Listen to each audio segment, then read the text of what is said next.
갑자 TV 시청자 여러분 안녕하십니까? 2019년 4월 30일 정오를 넘어서 40분이 지났습니다. 지금 청와대 게시판에 이 청원 시스템이 있습니다. 이 청원 시스템이 아주 남용이 되어 가지고 특정한 인물을 매도하고 더구나 재판에 관여하는 이런 내용까지 청원을 합니다. 그래서 20만 명이 넘으면은 청와대가 답변할 의무가 있다 이렇게 스스로 정해놓고 주로 문재인 지지 세력들이 이걸 악용을 하고 있습니다. 최근에는 자유한국당 정당 해산 청구를 청원하는 걸 올려가지고 지지자들을 확보를 하고 있는데 거기에 대응을 해가지고 이 어떤 청원인 한 사람이 더불어민주당 정당 해산 청원을 지금 하고 있습니다. 어제부터 시작을 했는데 지금 시간 2019년 4월 30일 12시 37분 현재 참여 인원이 12만 1,776명이 되었습니다.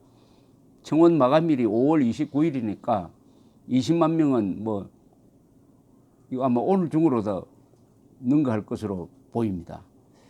이런 방식이 과연 좋으냐는 건 자체하고라도 이게 하나의 여론을 형성을 하니까 호랑이 굴로 들어가서 호랑이를 잡는다고 여기에 우리 자유를 지키려는 조국을 지키려는 분들이 많이 참여해야 된다는 생각이 듭니다. 간단합니다. 이 청와대 게시판으로 들어가서 트윗을 통해서 또는 페이스북 계정을 통해서 이 동의를 누르는 방법이 있으니까 저 같은 사람도 동의를 눌렀으니까 이 SNS에 밝은 분들은 잘 할 수 있을 것이라고 생각하는데 청원 내용을 한번 소개를 해드리겠습니다. 청원인은 이름을 공개하지 않습니다. 더불어민주당 정당 해산 청구란 제목입니다. 정부에 간곡히 청원합니다. 더불어민주당은 국민의 막대한 세비를 받는 국회의원으로 구성되었음에도 선거법은 국회 합의가 원칙인데 제1야당을 제쳐두고 공수처법을 함께 정치적 이익을 위해 패스트 트랙에 지정하여 국회에 물리적 충돌을 가져왔으며 야당을 겁박하여 이익을 도모하려 하고 국가보안법을 아마 안이 빠진 것 같습니다. 국가보안법 개정을 운운하며 국민의 안전을 심각하게 하였으며 국민을 위한 정책은 내놓지 못하면서 야당이 하는 일은 사사건건 방해를 하고 있습니다. 의원들의 국민에 대한 막말도 도를 넘고 있으며 장기 집권을 운운하며 제1야당을 제쳐두고 선거법을 무리하게 처리한 이해찬 대표도 국회의원의 자격이 없다고 봅니다. 정부에서도 그간 더불어민주당의 잘못된 것을 철저히 조사 기록하여 정당 해산 청구를 하여 주십시오. 이미 통진당 정당 해산을 한 판례가 있기에 반드시 더불어민주당을 정당 해산시켜서 나라가 바로 설 수 있기를 간곡히 청원합니다. 청원 동의 현재 12만 1,776명으로 되어 있습니다. 정당 해산은 위헌성이 있을 때 법무부 장관이 주관을 해가지고 정부가 헌법재판소에 이 정당을 해산해 달라고 요구를 하죠. 그러면은 헌법재판소가 9명 재판관 중에 6명의 찬성으로 정당 해산을 할 수가 있습니다.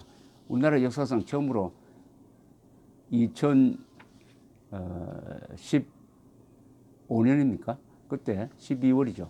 12월에 정당 해산이 있었습니다. 통합진보당이 북한식 사회주의를 지향한다. 북한식 사회주의를 지향하는 정당이다. 이렇게 돼가지고 정당 해산이 결정이 되었더랬습니다.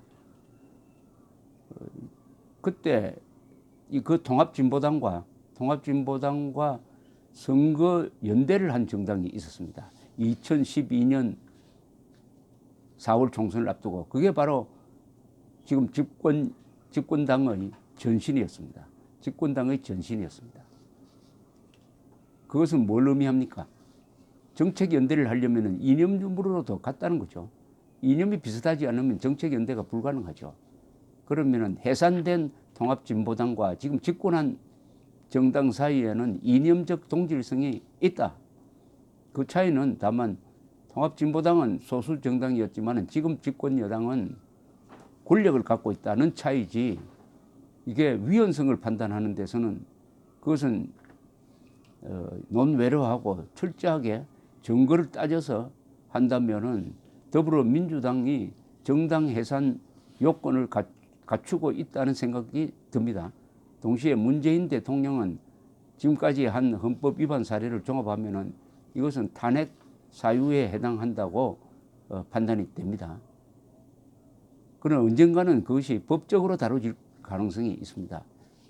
형사 고발을 한다든지 아니면 탄핵 운동을 한다든지 하는 식으로 헌법적 절차죠. 뭐 촛불혁명이라고 이 사람들은 이야기하는데 그건 촛불혁명이 아니고 헌법적 절차를 통해서 박근혜 전 대통령을 탄핵시키고 또 그것도 모자라 가지고 지금 감옥에 넣고 그것도 모자라 가지고 징역 합산해 가지고 한 30년 이상을 선고해 놓은 이런 상태입니다. 그렇다면은 헌법의 힘으로 자유를 지켜야 하는 이 우파 자유 애국 진영에서도 이 적극적으로 법을 활용하는 방법을 배워야 되고, 오늘 이 청원 내용은 상당히 좀 부실합니다. 청원 내용을 누가 제대로 썼으면 하는 생각이 듭니다. 그러나 그것은 차후에 또 하면 됩니다. 이것은 뭐 20만 명만 맞추면은 답변을 해야 된다니까 좀 논리적으로 헌법적 근거를 대야죠. 헌법적 근거를 대어 가지고 논리를 전개를 하면은 충분하다고 생각합니다. 문재인 정권이 헌법을 파괴하는 행위는 헌법 조문 순서대로입니다. 헌법 제1조 모든 주권은 국민으로부터 나온다고 했는데, 그렇게 되려면 공정한 선거가 이루어져야 되는데 이번 선거법 이게 바로 헌법 1조 위반입니다. 국민 주권의 행사를 방해하는 선거법을 지금 통과시키겠다고 합니다. 왜냐? 국민 주권을 제대로 행사하려면 국민들이 선거법에 대해서 알아야 합니다. 그런데 여러분, 개정하려고 하는 이 선거법 안을 아십니까? 이름만 아시죠? 연동형 비례제라는 이름만 알지만은 얼마나 수식이 복잡합니까?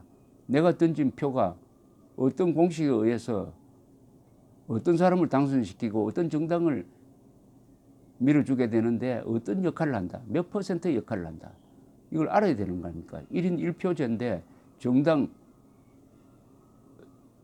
이 선거법대로 하면은 1인 1표제가 막 구겨지고 왜곡되고 해가지고 1인 0.5 영향을 미칠 수도 있을 것이고 2배의 영향을 미치는 수도 있을 것입니다.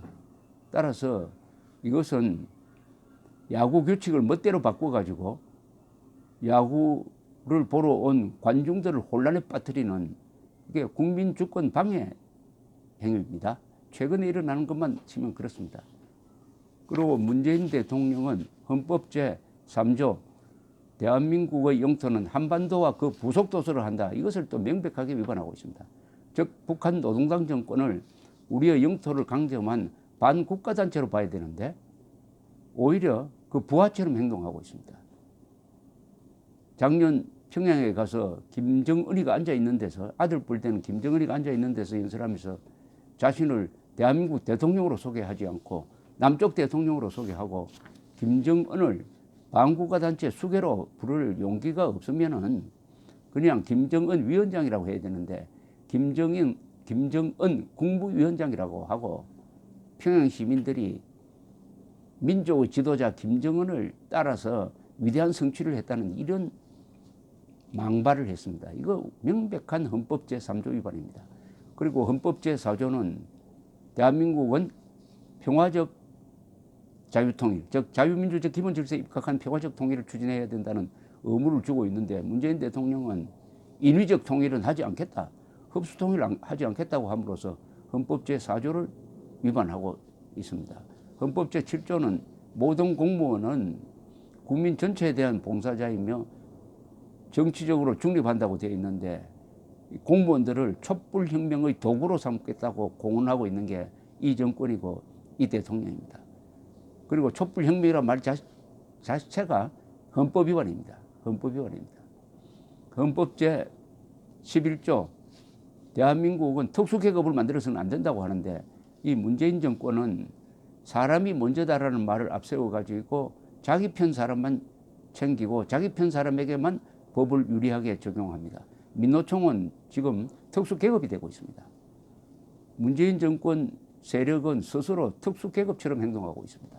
그리고 정치적으로 생각이 다르다고 해서 적폐 세력으로 몰고 그들에게는 법을 가혹하게 적용하고 있습니다. 헌법 제11조 위반입니다. 제가 외우고 있는 것만 해도 이 정도로 나오니까 앞으로 이 청원서를 이용을 해가지고 문재인 대통령 탄핵 청원도 할 수 있고 문재인 대통령 고발 청원도 할 수 있고 할 수 있으니까 이게 꼭 청와대 게시판 하면 기분 나빠서 접근 안 하려는 사람이 많지만은 또 상대를 이용을 해가지고 상대를 치는 고전적 방법도 있으니까 어찌되었든 적극적으로 이 청원 동의 캠페인에 참가해 주시기 바랍니다. 감사합니다.